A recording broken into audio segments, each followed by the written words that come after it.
Here are 5 moves all beginners should do daily.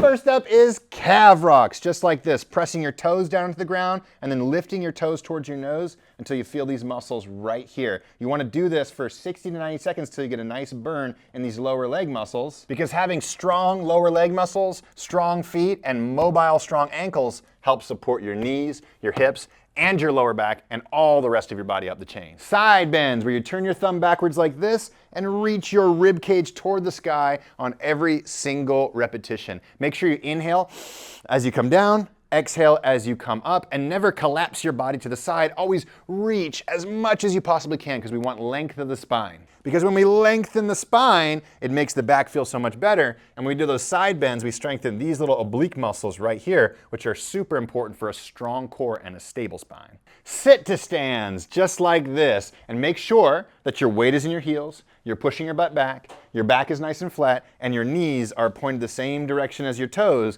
as you sit down and stand up. Don't let them wobble inward like this. This is important because the sit to stand works the strongest and biggest muscles in the lower body, which, by the way, research has now proven this is directly correlated to your longevity. Plus, it's going to help strengthen your heart, your blood flow, and make your whole body feel so much stronger and so much safer. The wall down dog, where you turn your thumbs backwards like this, you place your hands just above your head, and then you walk your feet back about 2 feet from the wall, and then it lets your body just drop forward towards the wall as you breathe and try to increase your range of motion on every single exhalation. This is going to stretch all these muscles around your ribs, even your core and your shoulders at the same time. This is really important, especially if we want to have full range of motion through our shoulders and maintain that for as long as possible. And finally, my personal favorite is the standing shoulder stretch. So you clasp your hands behind your back like this, straighten your arms, drop your shoulders away from your ears, squeeze your shoulder blades back, and then see if you can lift your arms up behind your body. And that's going to be a deep stretch in the shoulders. By the way, if you can't do that,